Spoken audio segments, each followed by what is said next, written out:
최경영의 최강시사. 네, 윤석열 대통령이 오늘 1박 2일 일정으로 일본을 방문하고요. 한일 정상회담은 오후에 열릴 예정입니다. 노무현 정부 당시 NSC 상임위원장을 지냈던 정동영 전 통일부 장관 모셨습니다. 안녕하세요. 네, 안녕하세요. 예. 요미우리 신문과 9면에 걸쳐서 인터뷰를, 9면이면은 굉장히 오랫동안 인터뷰를 한 거지 않습니까? 그렇죠? 그렇기도 하지만 예. 아마 역사에 없는 일 같은데 그만큼 일본의 기대가 크다는 얘기겠죠. 그렇겠죠. 예. 이제 뭐 양국 관계를 정상화하는 것은 양국 공통의 이익에 부합한다. 이거는 맞는 말이. 일본 국익에 정확하게 부합하는 거죠. 우리 이익은. 우리 입장에서는 이제 자존심을 포기한 정상화는 비정상화라고 할 수밖에 없는 거지요.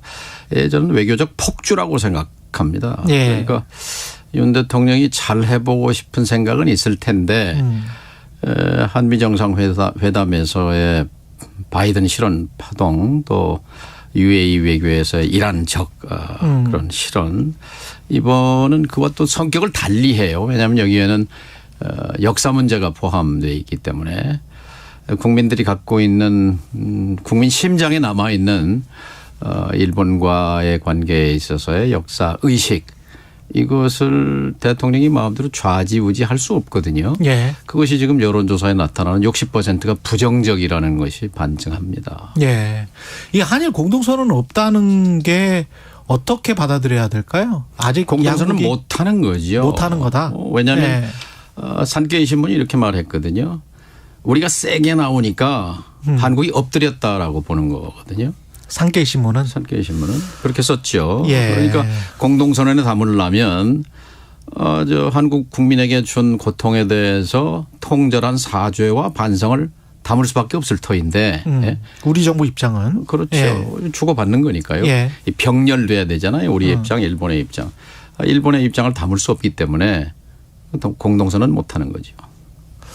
그러면 그 전에 뭐 김대중 오부치 선언이라도 구체적으로 언급하면서 어떤 사과랄지 뭐 참 근데 피해자 쪽에서 뭐 자꾸 이렇게 이런 말을 제대로 좀 사과를 하라 이런 말을 하는 것도 참 구차스럽기는 합니다만은 왜 일본은 그럴까요? 당당할 필요가 있다고 생각합니다. 예. 태도와 메시지에서 우리 국민은 어쨌든 지난 50년 동안 피와 땀과 눈물로 경제 성장에서 성취를 이루었을 뿐만 아니라 일본을 추월한 민주주의를 갖고 있거든요. 그런 네. 자부심과 자존심이 있는데 이것을 저는 대표하는 그런 입장에 서야 할 터인데 일방적으로 이런 굴욕적인 모습으로 비춰진 것에 대해서 우리 국민이 지금 참지 못하고 있다고 생각합니다. 분노하고 있다. 3자 변제 방식이 그러나 합리적이다. 검사 시절부터 그렇게 생각해 왔다. 대통령은 이렇게 인터뷰에서 밝혔는데요. 검사는 법을 가지고 수사하는 사람이고 윤석열 정부는 법치주의를 핵심으로 내세우고 있잖아요. 네. 이건 법치주의를 깔아뭉개는 겁니다. 대법원의 판결 취지는 일본 기업이 배상하라고 판결했잖아요. 그렇죠. 대법원이 판결했어요. 그런데 이것을 일본 기업 필요 없고 우리 기업이 배상하겠다고 하면 이것은 법치주의하고는 안 맞는 거지요. 예를 들어서 우리 기업은 대법원 판결과 상관이 없는데 예. 그걸 제3자를 위해서 돈을 내면 이거는 정확하게 배임에 해당됩니다. 기업의 입장에서. 예. 배임죄죠. 그리고 또 이걸 지시한 사람은 그 기업으로 하여금 우리 기업으로 하여금 의무가 없는 일을 하게 한 그것이 정확하게 직권남용이란 말이죠. 예, 그렇죠. 직권남용죄에 해당하는 거죠. 그러니까 이것은 사법처벌 대상이지 이것이 정치적으로 이 사법적 삼권 분립 국가에서 예. 덮을 수는 없다고 생각합니다. 그러면 그 어제 홍익표 의원도 비슷한 이야기를 했는데 대통령이 퇴임 이후에 이거는 장관이랄지 대통령도 법적 책임을 질 수가 있다 이렇게 보십니까? 그렇습니다. 이건 국정농단에 해당됩니다. 사실 따지고 보면. 국정농단에 해당된다. 사법부의 판결을 어떻게 대통령의 말 한마디로 뒤집을 수 있습니까? 사법부의 판결은 영원히 남는 겁니다. 또 요미우리 인터뷰에서는 향후 일본의 구상권을 청구하는 일로 이어지진 않을 것. 그건 본인의 일방적 희망사항을 얘기한 건데요. 근데 법률가기도 하기 그러니까 때문에 본인의 역사의식이 예. 최종적이라고 말하는 것인데 그런 법이 어디 있습니까? 정권이 바뀌면 또 잘못된 것은 바로 잡게 되는 거죠. 이게 지금 여당은 문희상 전 의장이 제안했던 아이디어라고 하는데 내용은 상당히 좀 다르기는 합니다. 그때 문희상 전 의장이 이야기했던 거. 핵심이 예. 일본 기업이잖아요. 일본 그렇죠. 기업에 대한 판결이고 예. 근데 그게 빠져 있는 게 어떻게 그건 하늘과 땅 차이라는 말이 맞는 거죠. 윤 대통령의 한일 관계 정상화에 대한 열정은 이해합니다. 그런데 이 열정에는 책임감과 균형 감각이 수반돼야 합니다.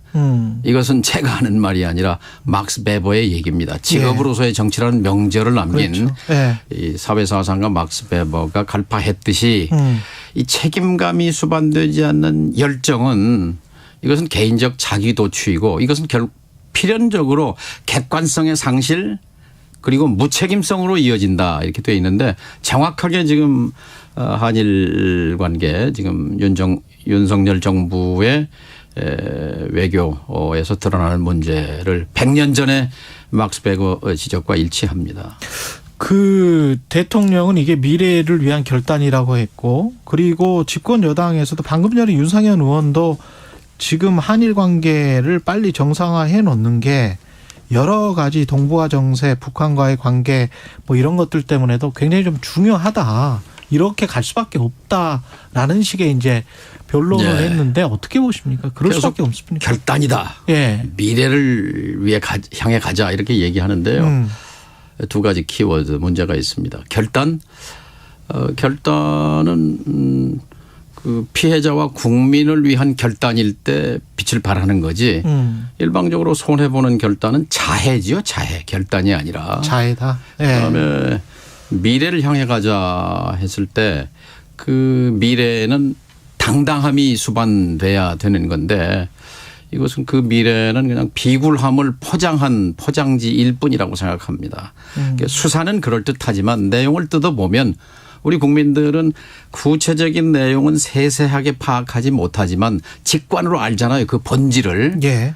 그렇기 때문에 60%의 국민이 부정적인 거지요. 그리고 그 결과로 윤 대통령의 지지율도 폭락하고 있지 않습니까? 그 한일 정상회담이 여하튼 오늘 오후에 열리면 우리가 최소한 이거는 일본으로부터 받아내야 된다 이런 것들이 있을까요?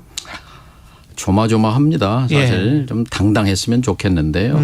태도에 있어서 좀 당당하고 메시지에 있어서 당당해야 하는데 이미 요미우리 신문 인터뷰에서 큰 사고를 쳤어요. 뭐냐면 겁니다? 일본이 반격 능력, 적 기지를 타격하는 능력을 갖추겠다는 것에 대해서 이해한다라는 그거는 대단히 위험천만합니다. 그게 어떤 의미가 될까요?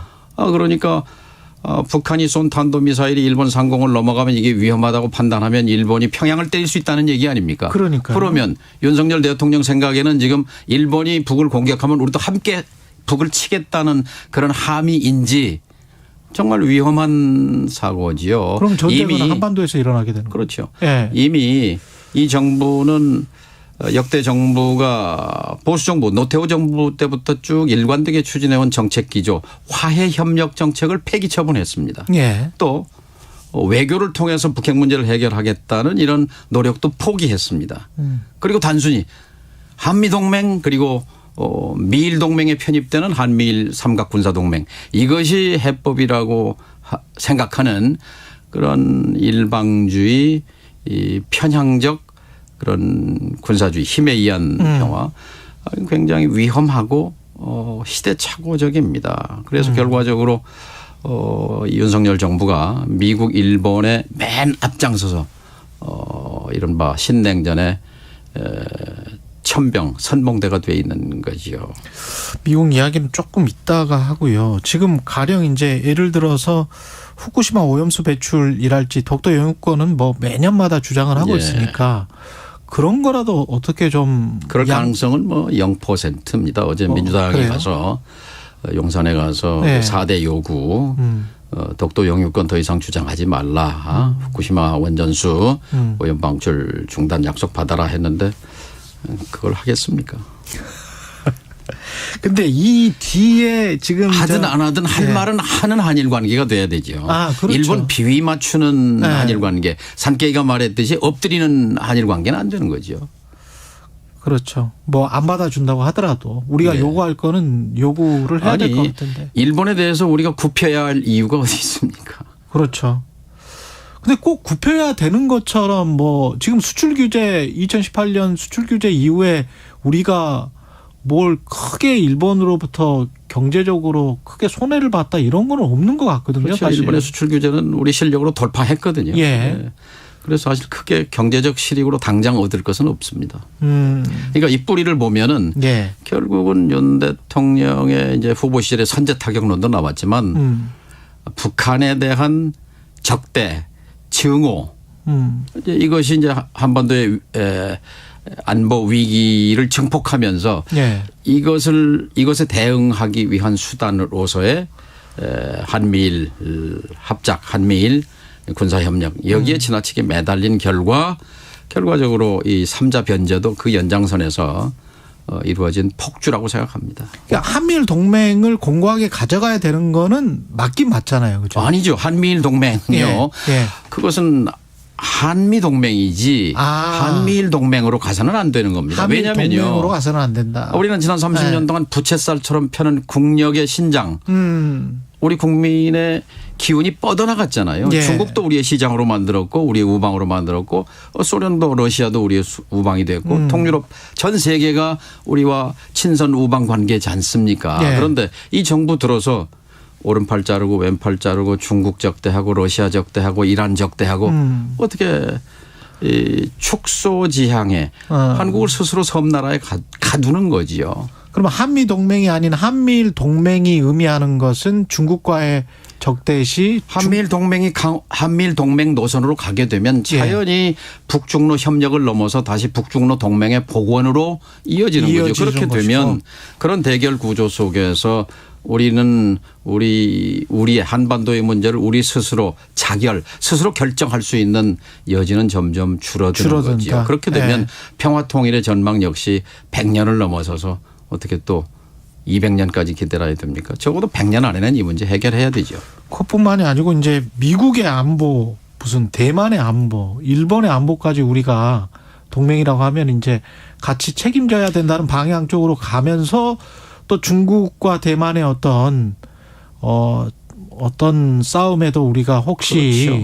한미일 군사협력의 1단계는 이제 군사정보 교류협정 이렇게 갈 것이고 예. 두 번째는 바로 미국의 MD망 미사일 방어망. 그렇죠. 그러니까 미중 대결 구도에 이제 천병에 서게 되는 거고 한미일 합세해서. 예. 그다음 세 번째는 남중국해에 대해서 이제 미국과 일본 뭐 같이 훈련도 하고 이렇게 동참하게 되는 것이고 우크라이나에 또 무기 지원하게 될 것이고 이거는 첩첩산중입니다. 한미일 군사협력은 군사동맹은 절대 가서는 안 될 길이라고 생각합니다. 그럼 중국은 가만히 그러니까 있지 한미 동맹과 미일 예. 동맹 그래서 한미일 3자 협력으로 충분한 겁니다. 그런데 이것을 군사 동맹으로까지 가져가는 것은 바로 반격 능력을 이해한다는 그 말 속에 함축되어 있는 북한이 이 도발을 하면 말하자면 한일이 손잡고 북을 응징하겠다는 정말 시대착오적이고 위험천만한 그런 구상 속에 있는 거죠. 만약에 우리가 그런 것들을 단계적으로 진행을 하면 우크라이나 아까 무기 지원까지 그다음에 미국의 MD 체계까지 편입이 되고 이렇게 돼버리면 중국은 어떻게 할까요? 냉전 시대에는 우리는 중국이 중공이었죠. 적국이었잖아요. 갈 수도 예. 없었어요. 예. 소련도 마찬가지고 그때는 북한의 동맹이었잖아요. 조소 동맹, 조중 동맹. 근데 지금은 아니지 않습니까? 그렇죠. 중국은 소련은 이미 동맹 관계가 해체됐고 중국은 우리와 또 좋은 관계를 몇십 년 유지했고 우리가 예. 1조 달러 이상 무역 흑자를 가져왔던 경제 예. 그런 그 파트너였는데 이런 것들을 다 잃어버리고 어디서 국익을 찾습니까? 그러네요. 자해 외교입니다. 자해 외교. 보니까 2018년인가 28%까지 대중 수출 비중이 그렇는데 지금 한 19%로 떨어졌더라고요. 지난해. 근데 이게 윤석열 대통령 네. 취임 당선부터 지금까지 계속 계속 무역 적자입니다. 무역 적자. 그것도 무관하지 않다고 생각합니다. 이게 중국이 어떤 대응을 할지 그게 참 무섭기는 한데요. 그러니까 예. 중국이 강대국이고 미국이 강대국이지만 그러나 우리는 옛날에 생각했듯이 새우가 아닙니다. 예. 고래등 새우가 아니고 우리는 적어도 미국에 대해서도 할 만한 한미동맹 그리고 중국에 대해서도 할 만한 경제 파트너 예. 당당한 자주 독립국가의 노선을 가야지 이렇게 의존적이고 편승하는 그런 외교 노선은 그런 길이 있는데 그런 길을 안 가고 있다 이렇게 지금 생각을 하시는 거군요. 예, 그렇죠. 분명히 그런 길이 있다. 네. 한일 합방 때 일본에 편승한 거거든요. 한일 합방 그 전문 조약 그 전문에 보면은 이렇게 돼 있어요. 예. 한일 양국 간의 아주 특수하고 친밀한 관계, 예? 그리고 양국 간의 상호 이익 증진을 위해서 그리고 동양 평화를 위해서 합방한다 이렇게 돼 있거든요. 그런 인식과 뭐가 다릅니까? 지금 민주당 상임 고문이시기도 해서 갑자기 또 민주당으로. 예, 아니 3분밖에 안 남았어요. 지금 4분밖에 안 남아서 그 제작진하고 통화하면서 지난 그 체포한 가결, 예. 가결은 아니었죠. 체포한 표결. 근데 가결 같은 부결 이렇게 됐었잖아요. 예. 이게 정치하면서 이런 상황은 처음 봤다. 저는 이런 말씀을 하셨는데 이해할 수 없습니다. 왜냐하면요. 총만 안 들었지 사실 전쟁 상황이잖아요. 민주당 입장에서. 그런데 전쟁 중인데 자기의 장수를 상대방에게 잡아가라고 표결하는 거 이건 반란군이죠. 이거는 특히 야당은 대의 명분으로 정치하는 건데 어디에 명분이 있고 어디에 대의 있습니까? 아무리 밉고 싫더라도 적어도 싸우면서 비판해야지 우리 장수를 잡아가라고 하는 투표? 저는 제가 정치하면서는 이런 상황은 처음입니다. 이게 그러면 누구의 책임입니까? 어떻게 해야 되는 겁니까? 그러니까 저는 윤석열 정부가 흔드는 나뭇잎을 보지 말고 퇴행하는 한국 민주주의의 숲을 봐라. 민주당이 민주주의의 보루 아니냐 하는 그런 뭐 글을 쓴 적도 있습니다만 예.